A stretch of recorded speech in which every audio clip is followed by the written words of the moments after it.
then all of a sudden everything just started exploding. Just everything started exploding. It looked like fireworks, honestly.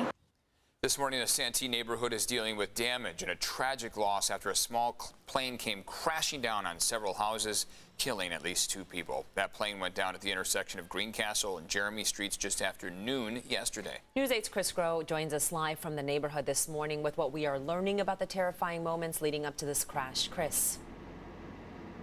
And again, it's still so eerie at this hour this morning to see the damage left behind from this plane crash. Again, you can see the UPS truck really just completely destroyed there, debris strewn across the street, and then the homes as well too damaged in this plane crash. Now again, National Transportation Safety Board, FAA, they are going to be investigating this crash. Part of that evidence will be speaking likely with air traffic controllers to figure out exactly what the type of communication that they were having with the pilot before this.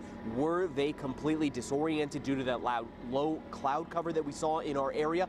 Take a listen to this audio exchange though between the pilot and air traffic control. Climb immediately, maintain 4,000. 1,000, climbing immediately, 2 to go. Okay, it looks like you're descending, sir. I need to make sure you are climbing, not descending.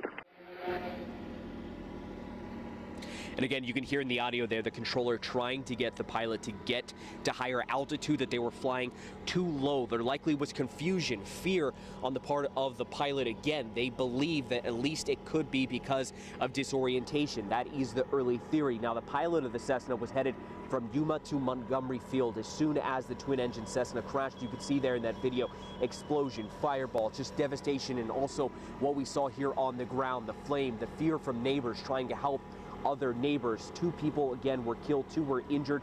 Those 2 killed were the pilot and a UPS driver that was working in the area. Now, we did speak with a certified flight instructor to talk about the path there of the plane, but also the elements that they could have been experiencing there as a pilot and what could have potentially led up to this moment. Take a listen to what he had to say, what his opinion was on this crash. In my opinion, he's clearly disoriented at that point. He does not know which way is up, and he's just along for the ride. So is anyone else on board that airplane, unfortunately.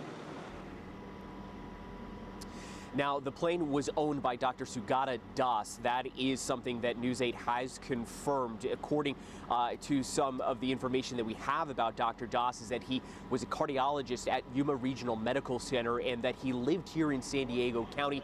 So very likely that he traveled between both cities there, likely, again, using that plane, as we now know that that plane was headed from Yuma to Montgomery Field. Eric and Stella. Is anybody home? Is anybody inside? Hey, come on! And look at this cell phone video shows people rescuing a couple from their burning home after the plane crash. Their son told us his mom and stepdad suffered 3rd-degree burns, but thankfully they're expected to make a full recovery. It was, fortunate that she was in the back room and he was in the backyard, because from what I'm understanding, it went in the front, and they're usually sitting right at that big window. It would have pretty much taken them out. So I think it's just, fate stepped in and said, you're not today. Absolutely. They're counting their blessings. The couple's home of 30 years is a total loss. A GoFundMe has been set up to help them rebuild their lives. We do have a link, CBS8.com. Just click on the help button. And this morning, we are also hearing from witnesses about the plane crash. Listen. When I was running, all I can think about is let's find a window. Let's find somebody. Let's see who we can get out. Even when I'm hearing the booms, I'm like, just get them out, and if there's an explosion, I'll take what I can, but let's just get them out. Really getting engulfed, we had to get away, so, we did the best we could. Seconds from I'm seeing the plane, I hear the loud noise, and then the noise of the plane, the motors, and then boom, it happened like 15, 20 seconds, that quick. Yeah, it happened very fast. Neighbors also told us they saw the UPS driver before the crash and even waved and said hello to him. They also told us he was close to retirement. The debris field from the plane crash spread out about a block long. Take a look. The plane's engine here, found in a home's backyard. The homeowner was just a few feet away from where it landed. I heard a bang like an earthquake. At first I thought it was just an earthquake, and then I started looking around, no aftershocks or anything. When I finally came out here, I realized it was a plane crash. There was some damage to the house, but the homeowner was not hurt.